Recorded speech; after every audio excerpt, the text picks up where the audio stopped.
नमस्कार दोस्तों, आप सबने ये सुना होगा कि चंद्रयान 3 को मून पर जाने के लिए करीबन 40 या 45 दिन लगने वाले हैं। आपने ये भी सुना है कि अमेरिका को, रशिया को और चाइना को चांद पर जाने के लिए ज्यादा समय नहीं लगा, करीबन 3 से 4 दिन का वक्त लगा था। तो क्यों भारत को इतना ज्यादा वक्त लग रहा है? इसका जवाब शायद काफी बच्चों को पता होगा और वो ये है कि सर, जो चंद्रयान है वो भारत के काफी चक्कर लगाएगा, पृथ्वी के काफी चक्कर लगाएगा और फिर कहीं जाकर के मून की तरफ आगे बढ़ेगा। तो इसका सिंपल सा अगर मैं आपसे पूछूं कि ऐसा क्यों कर रहा है इंडिया, तब भी काफी बच्चों के पास में जवाब होंगे कि फ्यूल बचाने के लिए। कुछ बच्चे तो ये भी कहेंगे सर ग्रेविटी की मदद लेना चाहते हैं। कुछ बच्चों ने मंगलयान मूवी देखी है तो उससे वो प्रेरणा लेकर के कह सकते हैं कि सर ग्रेविटेशनल फोर्स को बीट करके हम ऐसा करने वाले हैं, वगैरह वगैरह काफी बातें बच्चों को पता होगी। लेकिन इसके पीछे की जो असली कहानी है, जो असली रीजन है, मैं एक एक्सपेरिमेंट के थ्रू आज आपको एक्सप्लेन करने वाला हूं कि क्यों ऐसा हो रहा है, ज्यादा टाइम क्यों लग रहा है, इंडिया इतने कम पैसों में कैसे चांद तक ये मिशन भेज सकता है। आइए जानते हैं पूरी कहानी इस वीडियो में। देखिए, सबसे पहले एक छोटी सी हिस्ट्री बताना चाहता हूं कि रशिया ने, जो सोवियत संघ ने एक मिशन भेजा था लूना 2, जिसको जाने में करीबन सिर्फ 36 घंटे का समय लगा था। 1959 की बात है ये। उसके बाद नासा ने अपोलो 11 भेजा, जिसमें नील आर्मस्ट्रॉन्ग और साथ में 2 व्यक्ति गए थे और चांद के ऊपर पहला कदम रखा था। 1969 में सिर्फ 4 दिन और 6 घंटे कुछ सेकंड्स का समय लगा। फिर चाइना ने ये चैंगी 2 भेजा है और 4 दिन का वक्त इसको लगा है। और भी ऐसे बहुत चांद के ऐसे मिशन हैं जो बहुत कम टाइम में पूरे हुए हैं। लेकिन चंद्रयान 3 को 40 दिन का वक्त करीबन लगने वाला है। ये 14 जुलाई को निकला था और करीबन ऐसा कहा जा रहा है कि 23 या 24 अगस्त के दिन ये शाम को 5, साढ़े 5 बजे ये उतरने वाला है वहां पर। ये LVM-3 M4 रॉकेट से भेजा गया है, लॉन्चिंग व्हीकल से भेजा गया है। अब इसकी कहानी समझते हैं, आइए जानते हैं। ठीक है, ऐसा कहते हैं कि जो चाइना रशिया ने जो भेजा था, वो जो स्पेसक्राफ्ट था उसके अंदर ज्यादा फ्यूल कैपेसिटी थी। फ्यूल कैपेसिटी का मतलब आप यहां देखिए, जैसे मान लो ये चाइना का स्पेसक्राफ्ट है, इसमें फ्यूल ज्यादा आता है। जाने के लिए फ्यूल चाहिए होता है। जैसे मेरे को यहां से, अगर मेरे को मेरी कार में यहां से जयपुर जाना होगा तो मैं जोधपुर से कार में फ्यूल भराऊंगा और मान लो जयपुर तक मेरा पहुंच जाएगा, जयपुर आते ही खत्म हो जाएगा। अब ये जो मिशन है, ये चाइना का और रशिया का और अमेरिका का, इसमें बहुत ज्यादा कैपेसिटी थी। लेकिन इंडिया के पास में ऐसी सैटेलाइट्स नहीं थी, ऐसे व्हीकल्स नहीं थे, इतने बड़े रॉकेट्स नहीं थे, ज्यादा फ्यूल ले जा सके। इंडिया के पास में थोड़े छोटे थे। तो फिर भी इंडिया के जो इसरो के जो साइंटिस्ट है, उन्होंने अलग से दिमाग लगाया और कोशिश की कि हम ऐसे भी जा सकते हैं। अब हमारे पास में जो रॉकेट्स है, इनकी फ्यूल कैपेसिटी कम है, लेकिन फिर भी ये ज्यादा घूम के जा रहे हैं। देखिए इस फोटो को, अगर नॉर्मली अगर हम बात करें, दूसरे जो देश गए हैं वो कैसे गए हैं।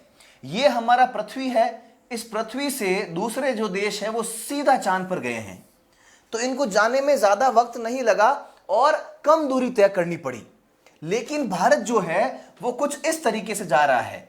इंडिया ने यहां से अपना स्पेसक्राफ्ट लॉन्च किया, फिर इसको ऐसे घुमाया, ऐसे घूम घूम के ये इतने 4-5 चक्कर लगाएगा पृथ्वी के, और फिर ये चांद की तरफ निकलेगा और फिर वहां जाकर के ये चांद पर जाके लैंड करने वाला है। तो हमारा जो कैरियर है वो ज्यादा टाइम ले रहा है। अब ज्यादा टाइम तक कोई चलेगा तो ऑफ कोर्स ये बात है, फ्यूल ज्यादा खाएगा।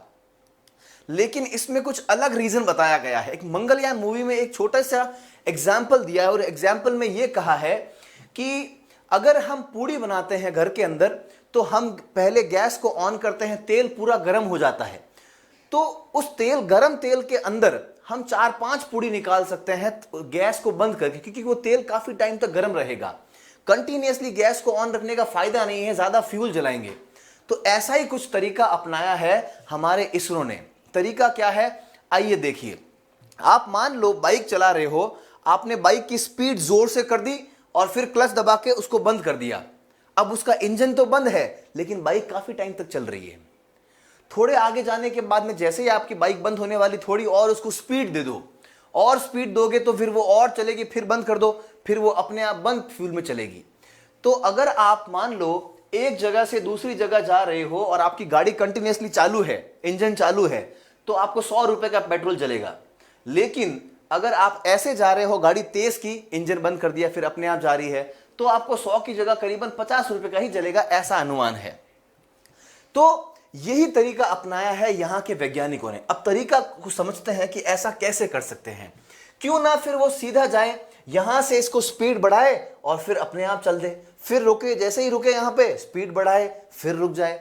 तो ऐसे भी तो कर सकते हैं, ऐसे गोल घुमाने की जरूरत क्या है, वो समझते हैं इस क्लास में। देखिए मैं एक एग्जाम्पल देता हूं और वो समझते हैं। एक आदमी है, इसके पास में एक बॉल है, इस बॉल को ये नीचे फेंकता है तो बॉल यहां गिरती है। इसी बॉल को ये थोड़ा जोर से फेंकता है, थोड़ी दूर गिरती है। इसी बॉल को और दूर से जोर से फेंकता है, थोड़ी और दूर गिरती है। यही आदमी अगर किसी बिल्डिंग पे चढ़ जाए और इस बॉल को फेंके तो बॉल ज्यादा दूर जाएगी, लॉजिकल है। इसी बॉल को अगर और ज्यादा जोर से फेंके तो और दूर जाएगी। अब इसको अब थोड़ा बड़े लेवल पे समझते हैं। देखो ये हमारी पृथ्वी है, इस पृथ्वी पर मान लो ऐसी कोई बहुत बड़ी बिल्डिंग है, उसके ऊपर एक आदमी खड़ा है। इस आदमी ने एक बॉल फेंकी तो बॉल क्या करेगी, यहां गिरेगी। फिर जोर से, थोड़ी जोर से बॉल फेंकेगा तो यहां गिरेगी, और जोर से बॉल फेंकेगा तो यहां गिरेगी, और जोर से फेंकेगा तो बॉल कहां गिरेगी, यहां गिरेगी। अगर थोड़ी और जोर से फेंकी तो यहां गिरेगी, और जोर से बॉल फेंक दी तो अब ये बॉल गिरने की कोशिश तो कर रही है, लेकिन बॉल गिर नहीं पा रही है। फिर गिरने की कोशिश कर रही है लेकिन गिर नहीं पा रही है, गिरने की कोशिश करी लेकिन गिर नहीं पा रही है। यही कॉन्सेप्ट लगाया है हमारे वैज्ञानिकों ने। कॉन्सेप्ट हमारे वैज्ञानिकों ने यह लगाया है कि क्यों ना हम अपनी पृथ्वी के ऊपर इस रॉकेट को भेज दें। तो अब क्या किया है, हमारे इस रॉकेट को यहां तक भेज दिया है, इस रॉकेट को यहां भेजा, यहां से थोड़ी सी स्पीड बढ़ा दी, थोड़ा ऊपर भेज दिया बहुत दूर पृथ्वी से, यहां से स्पीड की थोड़ी सी, अब बंद कर दिया, जो भी इंजन था वो बंद कर दिया। तो अब ये बंद किया हुआ ये गिरना चाहता है पृथ्वी के ऊपर, क्योंकि पृथ्वी इसको खींच रही है कि मुझ पे गिर, लेकिन दूर बहुत है, गिर नहीं पाता, वापस यहीं आ जाता है। जैसे ही यहां पे पहुंचता है, इसको थोड़ी सी और इंजन चालू करके और स्पीड पकड़ाते हैं, जैसे ही और पकड़ाएंगे थोड़ा दूर जाएगा। अब दूर गया, इस बार और गिरना चाहता ही है, अब इंजन बंद है, देखो यहां तक चल रहा है, इंजन बंद है, ये गिरना चाह रहा है लेकिन गिर नहीं पा रहा है ना, क्योंकि दूर है।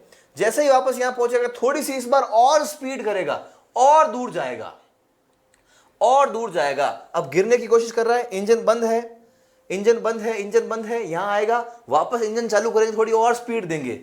ऐसे कर करके बेटा देखो पृथ्वी से हमने कितना दूर भेज दिया है हमारे इसको, और हमने इंजन चलाया ही नहीं है, सिर्फ यहां जब आता है थोड़ा सा इंजन चलाते हैं बस ज्यादा स्पीड से, ताकि थोड़ा दूर चले जाए एक बार। तो ये फॉर्मूला अपना रहा है इसरो, और लगभग 5 बार चक्कर लगाया है हमारे पृथ्वी के, ऑर्बिट करता है जिसको बोलता है ऑर्बिट करना। ऑर्बिट का मतलब है कि चक्कर लगाना, ठीक है। तो 5 बार चंद्रयान ने पृथ्वी के चक्कर लगाए हैं, फिर जाकर के ये वहां आगे जाने वाला है। अब देखो चक्कर लगाने का तरीका कुछ इस तरीके का है। जो चंद्रयान लगा रहा है, चक्कर जो लगा रहा है वो कुछ इस तरीके का है। ये देखो, ये यहां से बिल्कुल करीब है, यहां थोड़ा जितना जितना दूर होते जा रहा है, इलेक्ट्रिकल ऑर्डर में है। तो सबसे करीब जो जगह है, सबसे करीब पृथ्वी के, जब ये घूम के वापस आता है चंद्रयान, वो करीब से करीब हम कह सकते हैं लगभग 280 किलोमीटर्स है। कितना? 280 किलोमीटर्स। तो अभी मान लो 5वां राउंड कर रहा है, तो 5वें राउंड में वापस पृथ्वी के इतना करीब आके जाएगा, देखना वो अर्थ के वापस पास में आके जाएगा, वो इतना पास आके जाएगा 280 किलोमीटर। और दूर पता है कितना है पृथ्वी से, यहां से ये करीबन 50-60 हजार किलोमीटर दूर है, 60,000 किलोमीटर, जब मैं ये वीडियो रिकॉर्ड कर रहा हूं। अब जल्दी ही इसको यहां से छोड़ करके उधर भेज दिया जाएगा, मतलब चांद की तरफ छोड़ दिया जाएगा, अब चले जा अपने आप, है ना। तो ये एक हम कह सकते हैं कि अच्छा ग्रेविटेशन का यूज किया है, और ग्रेविटेशनल फोर्स का हेल्प लेकर के हम बहुत ही आराम से इसको मून पर भेज सकते हैं। यही काम इसरो ने मार्स पर भेजने के लिए किया था। चांद तो बिल्कुल पास में है, मार्स तो और भी दूर है, मंगल, वहां पर भी भारत ने अपना यान भेज दिया। और इंडिया के पास में ऐसे ताकतवर रॉकेट्स, मिसाइल्स नहीं थी कि वहां पर भेज सके इतना दूर। यही तरीका अपनाया है, गाड़ी ऑन करो अपने आप जाएगी, ऑन करो अपने आप जाएगी। इसमें फ्यूल बहुत ही कम खर्च होता है, और इसीलिए शायद इंडिया का जो चंद्रयान 3 बना है उसकी कॉस्टिंग बहुत कम है। नासा, अपोलो, इनके पास में तो बड़े बड़े रॉकेट्स हैं, तो बहुत ज्यादा फ्यूल होता है। ये पृथ्वी से सीधा चांद पर चले जाते हैं, गाड़ी स्पीड गाड़ी में चले जाते हैं, कोई दिक्कत नहीं है, इनका फ्यूल खत्म नहीं होता है। है ना। तो इनके पास में ऐसे बनाए हैं, तो ये बहुत महंगे भी पड़ते हैं, हमारे वाले बहुत सस्ते भी पड़ते हैं। कैसे भी करके जुगाड़ू है हम, तो जुगाड़ करके कैसे भी करके हम चांद तक जल्दी पहुंचने वाले हैं। उम्मीद है आपको क्लास अच्छी लगी होगी, और अच्छी लगी है तो जरूर इसको अपने दोस्तों के साथ में शेयर करें। और तो और सबसे बड़ी बात, अगर आप उत्कर्ष पे नए हैं तो चैनल को सब्सक्राइब करें, और ऐसी और भी बहुत सारी क्लासेस अच्छी तरीके से हम कह सकते हैं एक रेगुलर मैनर में क्लासेस, और तो और साथ में ई नोट्स, एमसीक्यूज, मतलब एक पूरी तैयारी। जैसे आप ट्यूशन जाते हो, स्कूल से आने के बाद में आपको ट्यूशन जाना पड़ता है, तो अगर आप चाहते हो कि मैं ट्यूशन नहीं जाऊं गर्मी धूप दोपहर में, मैं घर पे बैठ के एक प्रॉपर तरीके से पढ़ाई कर सकूं ऑनलाइन, तो आप आज ही उत्कर्ष ऐप डाउनलोड कीजिए। और अगर आप 6 से 12th क्लास में हैं तो उसका कोर्स ले सकते हैं, जिसकी फीस बहुत कम है। ई मित्र में जाके कोर्स ले सकते हैं, और फिर रेगुलर 3 से 4 बजे से क्लासेस शुरू होती है, 2-3 क्लास होती है, रोजाना लाइव क्लास होती है। तो ट्यूशन की तरह आप उसको लाइव क्लास को ले सकते हैं। कुछ दिक्कत आए, एमसीक्यूज और तो और साथ में नोट्स भी तुमको मिल जाएंगे, तो कहीं ट्यूशन वगैरह जाने की जरूरत नहीं है। आसानी से घर बैठे, गर्ल्स बॉयज एवरीवन, धूप सर्दी बारिश वारिश कहीं नहीं जाना, घर बैठ के आराम से उत्कर्ष ऐप पे लाइव क्लासेस लेना। वीडियो अच्छा लगा हो तो जरूर लाइक करें। जय हिंद, जय भारत।